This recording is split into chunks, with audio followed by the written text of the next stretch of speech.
નમસ્કાર દર્શક મિત્રો, કાનમ એક્સપ્રેસ ન્યૂઝમાં આપનું સ્વાગત છે। હવે જોઈએ આજના મુખ્ય સમાચાર। ડભોઈ તાલુકાના તેનતલાવ રેલવે ગરનાળામાં વરસાદી પાણી ભરાતા જતા 5 થી વધુ ગામના લોકો મુશ્કેલીમાં મુકાયા।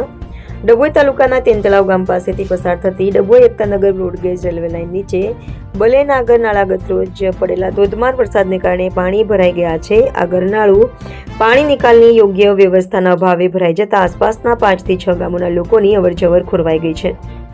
આ ઘટનાને કારણે સ્થાનિકોમાં ભારે રોષ જોવા મળી રહ્યો છે અને તેઓએ તાત્કાલિક ધોરણે કાયમી ઉકેલ લાવવાની માંગ કરી છે।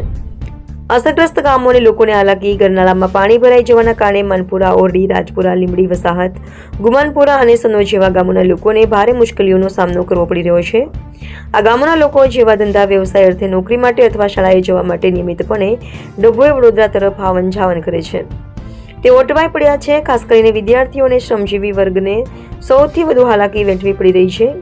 કાયમી ઉકેલની માંગમાં કોઈ પહેલી ઘટના નથી। બ્રોડગેજ રેલવે લાઇન બન્યા બાદ ચોમાસાની દરેક ઋતુમાં ગરનાળું વરસાદી પાણીથી ભરાઈ જાય છે, જેના કારણે સ્થાનિકોને વારંવાર મુશ્કેલીઓનો સામનો કરવો પડે છે। વારંવારની આ સમસ્યાથી ત્રસ્ત થયેલા ગ્રામજનોએ રેલવે તંત્ર અને સંબંધિત સત્તાધિકારીઓ સામે રોષ વ્યક્ત કર્યો છે।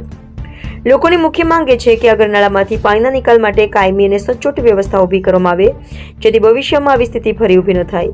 આ સમસ્યાનો તાત્કાલિક ઉકેલ લાવવા માટે સ્થાનિક આગેવાનોએ પણ તંત્રને રજૂઆત કરી છે, જેથી લોકોની હાલાકી ઓછી થઈ શકે। અમે તેનતલાવ પ્રાથમિક શાળામાં ભણીએ છીએ। જ્યારે જ્યારનું નારું બન્યું છે ત્યારનું અહીં ઘડી પાણી ભરાય છે, ત્યાંનો કોઈ નિકાલ નથી। તેનતલાવમાં અમે ભણીએ છીએ। નોબલ, ગુરુ સ્કૂલ, ડભોઈ બધા બાળકોને પણ જવાની બહુ તકલીફ થાય છે। આ ઘૂંટણ સુધી પાણી આવે છે। જ્યારે વાર નહીં આવતી ત્યારે અમારે અંદર જઈને જવું પડે છે। અને મેં ધોરણ 8માં ભણું છું। રાજપુરા અમે બધા થઈને 45 જણ છે। કયા ગામ છે? રાજપુરા, માનપુરા અને લીમડી ગામ। કેટલું પાણી કમર જેટલું। કેવી રીતે જાવ? અમારે અંદર આટલે પાણી આવી જાય। તેનતલાવથી માનપુરા, લીમડી વસાહત, રાજપુરા, ગોમાનપુરા, સનોર અને ઓરડી આ 4-5 ગામોને જોડતો આ રોડ છે।